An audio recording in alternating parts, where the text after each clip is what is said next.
Now I have a trivia question of my own. Who knows who designed the 50-star American flag? Anybody? You know, we've had 27 flags serve our nation. The 27th flag is the 50-star flag. It was designed by a man named Bob Heft. And if you go to Wikipedia and Google Bob Heft, you'll see he's still alive.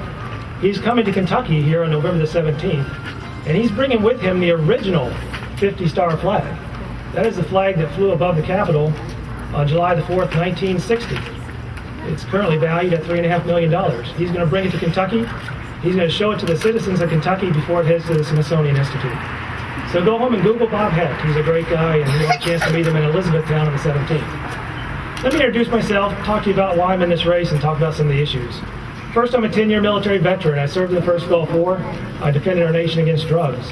I'm a 13-year businessman, experienced at cutting waste and creating jobs. I'm a lifelong conservative who believes in the 3 R's. Ronald Reagan Republican. And I'm a concerned citizen. I've never run for office. I've never been part of a political campaign. So I get asked, why am I in this race? Well, the answer is very simple. Our country's under attack, not only by terrorists who want to kill Americans, but by domestic forces intent on destroying our way of life. And I can see so clearly where we're headed because I've been to other countries that are already there.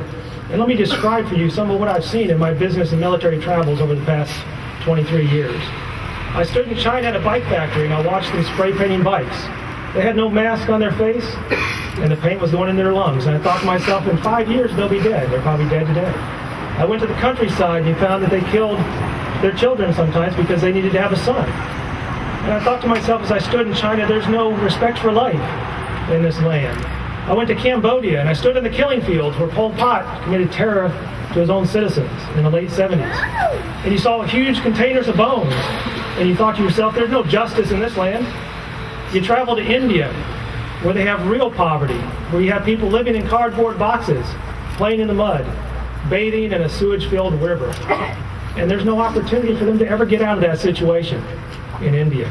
You go to Europe and you feel the big oppressive governments weighing down on top of the businesses and on top of the citizens with high taxes and burdensome regulations. And you see the lack of prosperity. You go to Russia where you have government ownership of businesses and you see the corruption that creates. And as I stood in Russia, I thought to myself, there's no freedom here in this land. And you get on that 747 or that 777, you fly home and you touch down and you see the American flag. And you think to yourself, thank God I'm home. Because we have justice, we have liberty, we have freedom, we have prosperity, we have opportunity.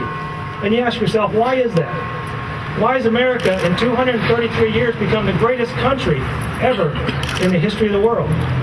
The answer is very simple.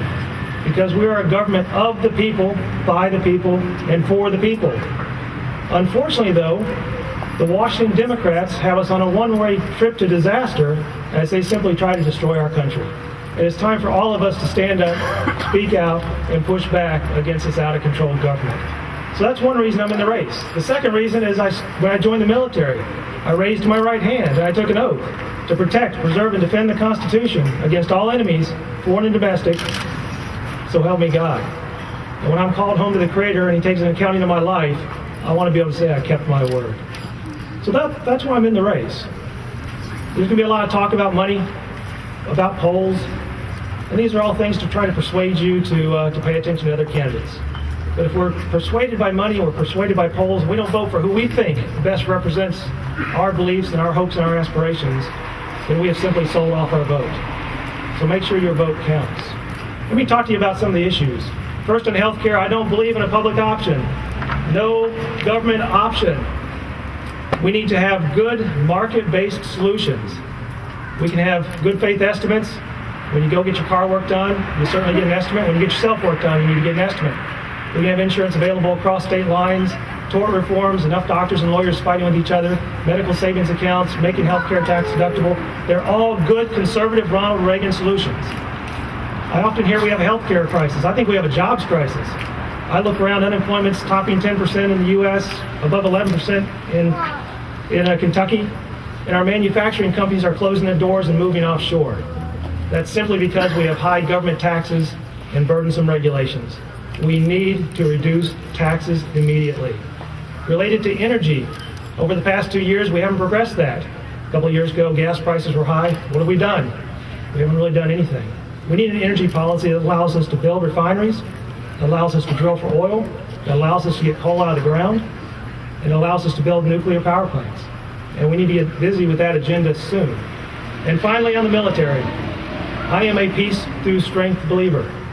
I believe in a strong, forward-deployed military. I believe in a preemptive option when necessary to protect our own national interests.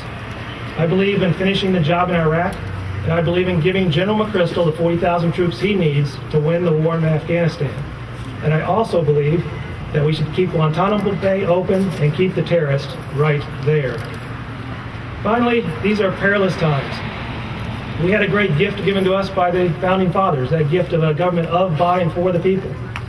And throughout history, there's been many sacrifices to make sure it's available to us. Well, now it's up to us to preserve it for the future generations.